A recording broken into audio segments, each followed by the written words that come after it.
Place à la chronique culture de 64 minutes, c'est avec Estelle Martin. Et pour commencer, un hommage à Julien Weiss, passionné de musique arabe.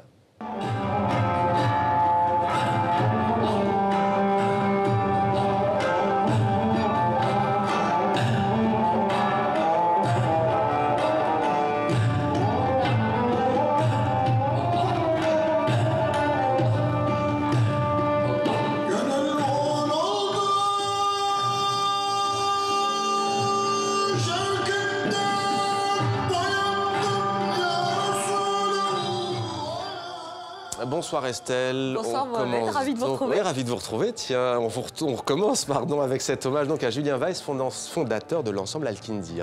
Oui, nous venons d'écouter Stabat Mater Dolorosa, un hommage musulman à la Vierge Marie. Alors Julien Weiss était un musicien franco-suisse passionné de musique arabe. Il y a consacré sa vie, il était humaniste aussi. Alors il avait commencé à jouer du oud avant de se tourner vers le kanoun, c'est une sorte de sitar oriental.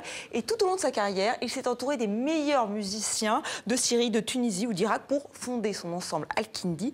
Il a publié 15 disques, il a fait le tour du monde et son ensemble se produisait parfois, on l'a vu, avec des derviches tourneurs. C'est la manifestation spectaculaire du soufisme. Alors Julien Weiss est mort à 60 ans seulement des suites d'un cancer et nous tenions à lui rendre hommage ce soir.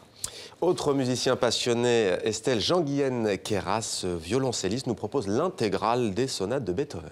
Oui, ce Français, alors né à Montréal, est tombé amoureux du violoncelle quand il avait 9 ans. Alors depuis, il a bien grandi et il fait le tour des grandes scènes internationales. Il a enregistré l'intégrale des sonates de Beethoven dans cet album sorti chez Harmonia Mundi. Alors il retrouve un vieux complice, le pianiste Alexander Melnikov. Les deux hommes ont deux personnalités bien tranchées et ce disque leur ressemble, je vous le recommande chaudement.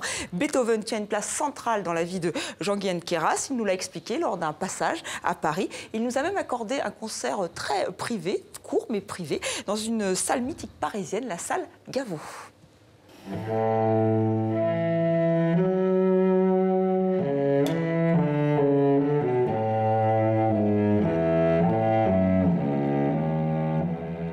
Comme la voix, on a quelque chose, il y a un rapport très sensuel à la production du son, si vous voulez. Vous pouvez moduler un son comme un pianiste ne peut pas le faire, n'est-ce pas? Un pianiste, il joue sa note et il n'y a rien à faire. Il y a un moment, elle résonne d'elle-même et elle va s'arrêter d'elle-même.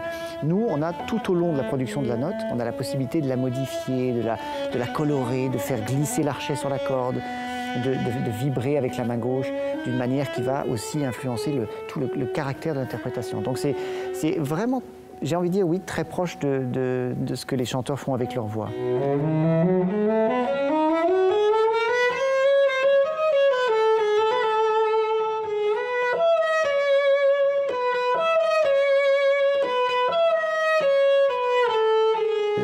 Ces sonates couvrent toute la période créatrice du compositeur. C'est-à-dire qu'on a les premières sonates, c'est le jeune Beethoven très fougueux qui veut s'affirmer, qui veut montrer qu'il va, j'ai envie de dire, bouleverser le monde, comme le disait Cassius Clay, hein, le grand boxeur. Et puis, il y a la sonate opus 69 qui, là, est de la grande période d'épanouissement, très sereine, et où l'instrument, où le violoncelle prend toute sa place.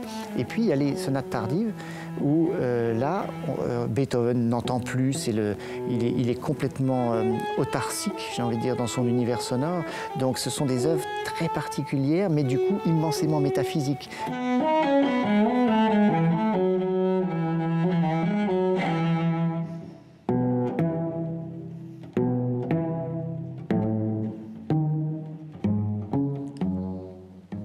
Appréciable, Estelle, j'irais bien assister à ce concert privé. C'est très beau le violoncelle, c'est vraiment très émouvant.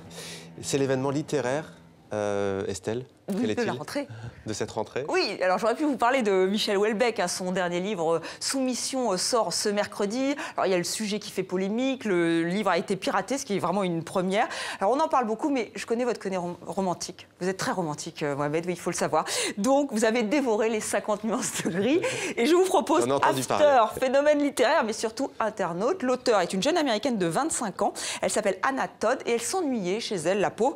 Alors elle a décidé d'écrire une fanfiction c'est comme ça que ça s'appelle. Une histoire à l'eau de rose sur son groupe préféré, les One Direction. Vous connaissez? Une mèche.